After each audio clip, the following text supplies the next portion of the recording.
Even the Western tradition has things called self-evident truths. They call them innate truths. For example, I just finished my postgrad in philosophy, and I studied one specialist module called the philosophy of psychology. And they have this idea that language is innate. It's called linguistic nativism. And it's based on the argument from the poverty of stimulus. I don't want to bore you to death, but what it basically means is that a child learner learning and acquiring language, developing language acquisition, right, has limited linguistic input, but what they express is far more complex than the input. So it's the data is limited, it's poor, it's impoverished. It's called the primary linguistic data. It's limited and poor, and it's poor in quality. It goes through the brain, and what comes out is far more complex, right? For example, a child will have limited sentences, and it will develop grammatical rules based on limited sentences for sentences that the child has never heard before.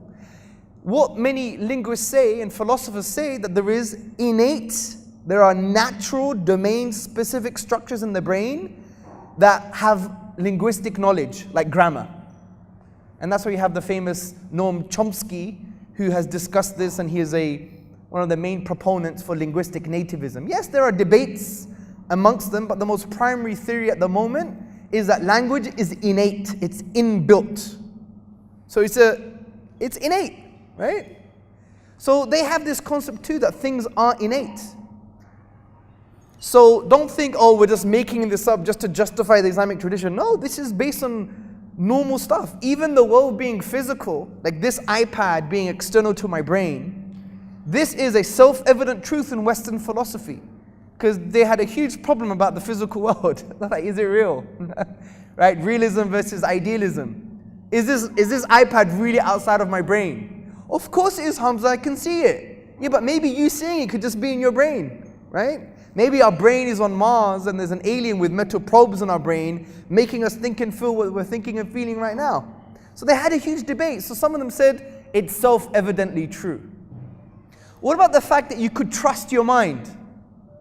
Now the reason I'm mentioning this, brothers and sisters, is to show that the Western and Eastern tradition has adopted this concept of self-evident truths, right? That things are self-evidently true. You don't have to prove them. We know, right? For example, trusting your mind. The whole of science, read this up for yourself, okay? Read the works of Professor Thomas Nagel, Mind and Cosmos, other people and philosophers, that one of the main assumptions or the main self-evident truths for science is that you have to trust your mind.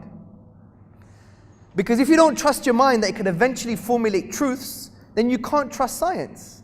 Because the minute you do science, it assumes that you have a mind that can eventually acquire truth. It's an assumption. You have to start with the fact that you could trust your mind, and then you end up doing science. Now you can't say, well, science can prove you could trust your mind, because that would be a circular argument. You're arguing in a circle, because you first have to admit that you trust your mind before you do any science. This is called a self-evident truth. They have to accept it. They just have to accept it. Now, the reason I'm mentioning these things is to show that there is things that are self-evidently true, and you know they're true, but maybe you can't articulate that they're true. And the idea of things being self-evidently true is a universal phenomenon, from science to religion to philosophy. Everyone accepts that there are things called self-evident truths